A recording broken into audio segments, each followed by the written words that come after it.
Bonjour, cette année j'ai décidé de terminer tout ce que j'ai commencé. Une des aventures dans laquelle je me suis lancée mais que je n'ai pas terminée, c'est celle du Lenormand qui est autour du jeu, ou des deux jeux en fait, que j'ai fini par créer. Il y en a un, c'est le jeu pour apprendre le normand, et le deuxième, c'est un petit Lenormand. Lorsque j'apprenais moi-même, j'ai conçu ce jeu qui a les mots-clés au dos. Et au fur et à mesure de mon apprentissage, j'ai pris des notes que j'ai mises au propre dans mon journal, qui n'est pas terminé.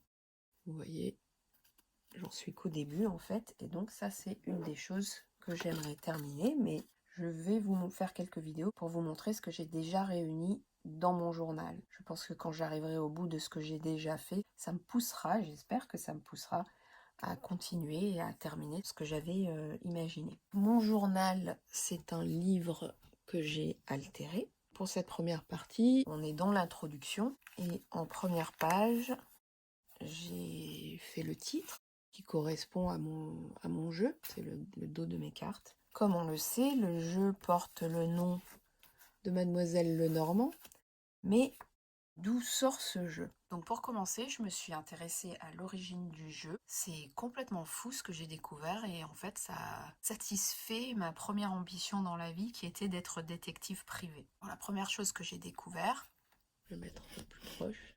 Le petit Lenormand en fait a été inventé par un certain Johann Caspar Echtel qui est né à Nuremberg le 1er mai 1771, qui est mort le 20 décembre 1799 de la variole. Donc il est mort à 28 ans. Ça ne l'a pas empêché d'être le propriétaire d'une usine de laiton et aussi d'écrire des traités sur la physique anonymement. Mais si on le connaît aujourd'hui, c'est surtout parce que c'est lui qui a inventé ce qu'on traduit par le jeu de l'espoir, et qui est en fait la base du petit Lenormand. Alors sur la deuxième page, j'ai cherché ce jeu sur internet, j'ai imprimé, découpé, et j'ai collé ce jeu qui en fait était 3 jeux en un. Un premier jeu, c'était les jeux de cartes normaux, parce que vous voyez, on a les cartes, c'est d'ailleurs pour ça qu'on a dans le petit Lenormand, on a aussi les cartes, mais les gens pouvaient jouer, qu'ils soient français ou allemands, donc les deux systèmes différents de cartes,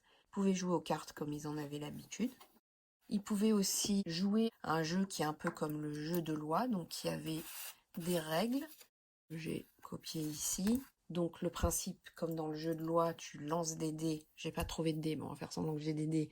Tu lances des dés.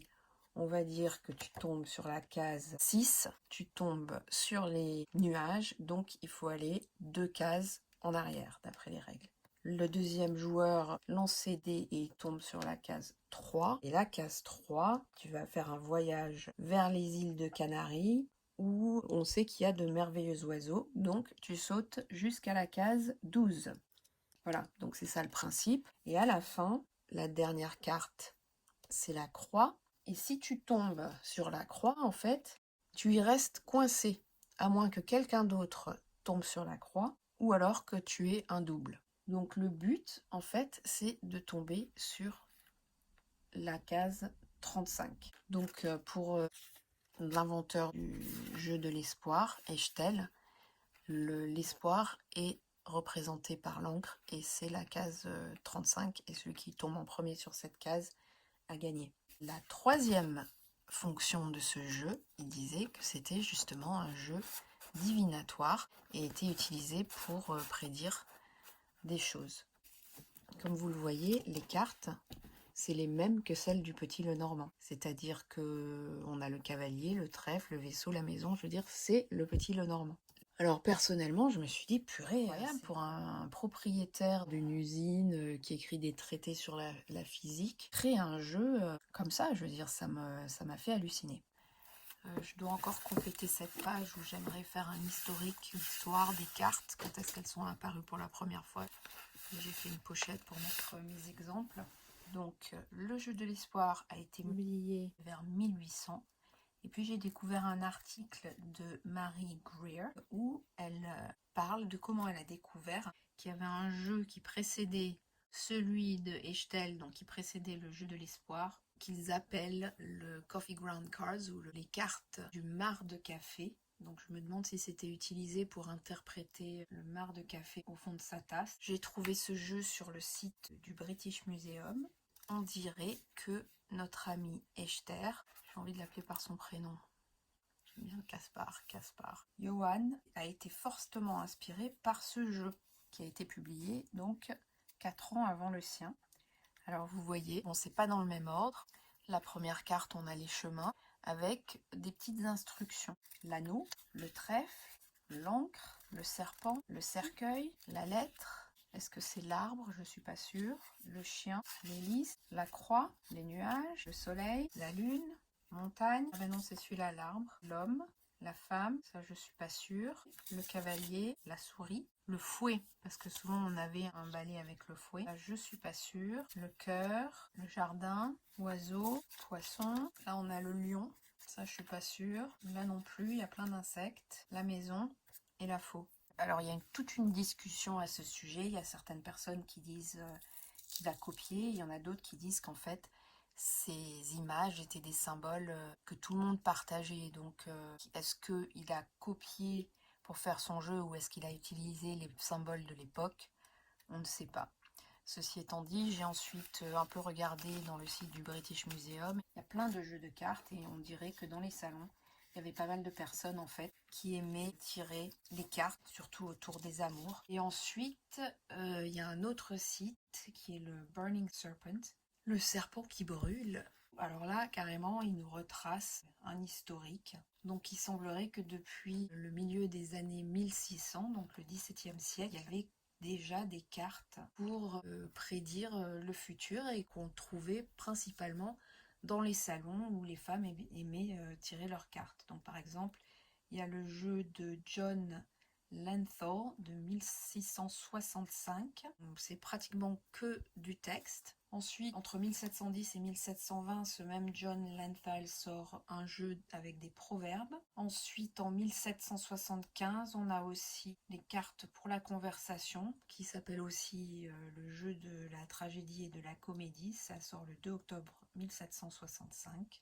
Et donc, il y a des titres comme Fortune, Religion, Cupide ou Amour, Crime, Tragédie et Comédie. J'aime bien celui-là. Nobody, donc personne, mais nobody ça veut dire pas de corps, vous voyez, il n'y a que les jambes et les bras et la tête, ça me fait rire. Le temps, abondance, contemplation, école, harlequin, flatterie, amitié, innocence, triche, le jardin, cœur, loi et sécurité, le gentleman, la dame, la folie, et là, regardez comme c'est intéressant, l'espoir avec une encre. Donc le jeu de l'espoir s'inscrit quand même dans une tradition de cartes qui ne sont pas des cartes à jouer mais des cartes pour lire le futur. Ensuite, il y a le petit Lenormand qui est sorti. Il faut savoir que Mademoiselle Lenormand n'a jamais utilisé les cartes qui portent son nom, elle utilisait des cartes de jeu normales. Mais évidemment pour un coup de pub en fait, ils ont emprunté son nom.